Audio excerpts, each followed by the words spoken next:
he was such a good lad, you know, he was so funny. And I think he was probably quite fortunate coming into that environment. Lads didn't take it easy on him. He used to get it, you know, like be critical of him and of his hair or his clothes and but he took that on the chin again, like I did coming through at Bayern, quietly, chip away. And then eventually you become you that season you won the Ballon d'Or, we won the Champions League, and he played at a level which was just elite. And a lot of that was a byproduct of obviously the team we were in, but the work that he had put in.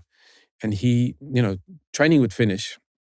So he'd do something in the gym before train. And then he'd go into the gym with Mike, you know, and he'd do his sit-ups and he'd do whatever he did. And then he'd go in the ice bath. Then he'd go and eat healthy. Then he'd go home and he'd sleep. You know, so he was doing everything right. So you combine that with being 6'1", having probably a 40-inch vertical, being, you know, you add all those variables up.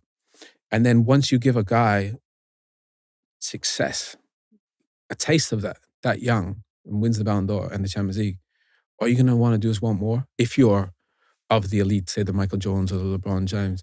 And I think he got a taste of that and thought, right, how far can I push myself? How many more can I win? You know, because I think winning a trophy and over-celebrating, all you're doing is letting people know you don't think you're going to do it again. But don't do it so much that it looks like you don't think you're ever going to get back here.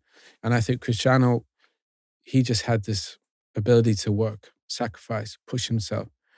And he just never looked content. I remember seeing him pitchside when he was at Madrid at a game. And bear in mind, he won the Ballon d'Or with us. He was the best player. And I said to him, wow, you know, I'm so proud of you, what you've been able to just, you know, to keep pushing and just see where the chips fall. And he just kept going. Look where he is. You know, he's in the category of the... Yeah. And what did he say to you when you said that? Like that, you know, he knew, but he knows the work he puts in, right? So he knows that. That's not luck. If you did that, start playing tennis and you hit an ace, you can get lucky sometimes. You can't get lucky for 10 months over a season. You know, first of all, it's genetics. You know, what is he, 6'1"? Probably, I'd say 85 kilos, probably 4 or 5% body fat, ridiculous talent with a ball. But again, so can play. A lot of guys can play. Probably, I bet he wasn't always the best player as a kid. But he played, there was one kid I think he said was more talented than him, and he ended up not making it. So I think he had all the ingredients in the recipe, Jake. Cristiano was also so aware of the fact that, you know, how important strength and conditioning the side of the game was. So Mike Clack and Tony Stredic later did fantastic jobs with him. The mental side of the game, you know, when you're young, you're naive, you're inexperienced and all this. I'm 100% sure that the manager and Mick Phelan and Carlos Queiroz had loads of conversations.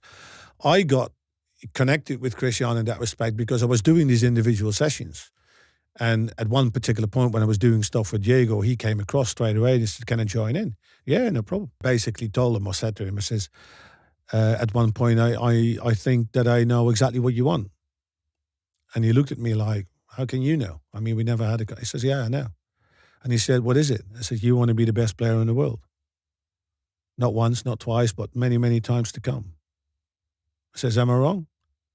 He says, no, you're right. He says, right. He says, my question to you is, will you be the best player in the world tomorrow? No, probably not. Next week? No. Next month? No. End of the season? Probably not. Okay. So you know where you are. You know where you want to go. So now what do we need to do to bring you closer to what you want to achieve? Now, one of the aspects is that you need to understand and be aware of what kind of player you are, your position that you play. But more than anything, you need to understand how to utilize your strengths, you know, for the team and for yourself. And one of the things is scoring goals. I said, how many goals did you score last season? He said 23. I said, okay. But I assume you want to get better, don't you? He said, yeah. So what is your target for this season? Because if you're the same, you don't really improve. And he thought about it. He says, 30. And I went, okay. And he looked like, it's like you don't agree. He says, well, he said, what do you think? I said, I think 40. He said, 40. It's nearly double. I said, yes. He says, but we haven't worked on the certain aspects of the game that I think will get you closer to 40 than 30. Then I took him inside and I showed him a video of United's top strikers, including York, Cole, Sheringham, Solskjaer, Van Nistelrooy. 3-minute video. Goals after goal. Bang, bang, bang, bang, bang. I said, what did you see?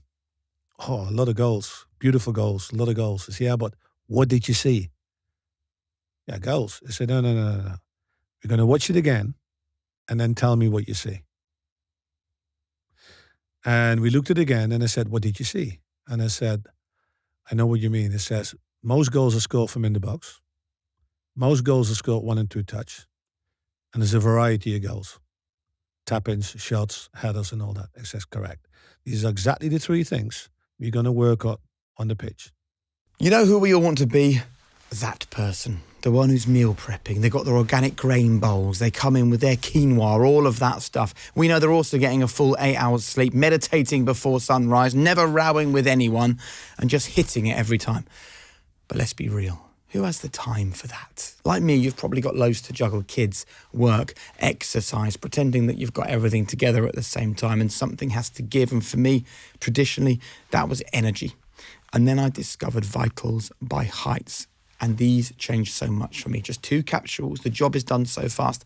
And then I know for the rest of the day, my irons, my B vitamins, my immune system's being looked after. I've got zinc for bone health, omega-3 and DHA for normal heart health. Honestly, the lot is packed into these golden little beauties. And as we see on the High Performance show so often, high performers aren't perfect. They've just worked out the smart things that make a difference. So why don't you do right by your brain, your body and your health? Head to heights.com/Jake or enter the code HP20 at checkout for 20% off your first order. I remember one of the conversation with him in the gym. Yeah, now I really want to become the best player in the world. So yeah, so Ronnie said, a lot of people say that. No, I really want it. That's like, okay, what are you going to do about it? Yeah, everything.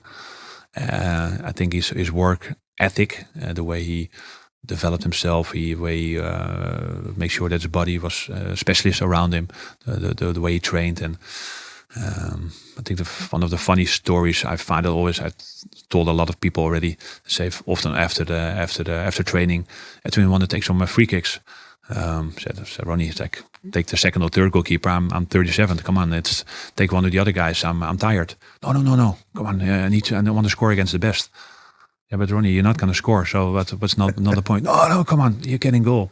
And of course, then he had the free kick and the position and the stance and the ball that floated. But he always wanted to end it with a goal. So it's not even whatever that I save one. Okay, it's finished. But he always end up with a goal. I said, but Ronnie, I want to also have a good feeling of going into the game. It's not only about you. And of course, it's always been about him. And this determination and the way that he conducted himself. And I think a lot of people have, let's say, maybe got a different opinion about him, but I found him really in the dressing room funny. If we brought our children, like Scholes' kids or my son, he always played with them. I think the way that he took another step from Man United. It was not easy after leaving Man United and then going along for even higher accolades and everything. The way that he played at Madrid and the goals that he scored and the impact that he had there. It's been amazing. Yeah.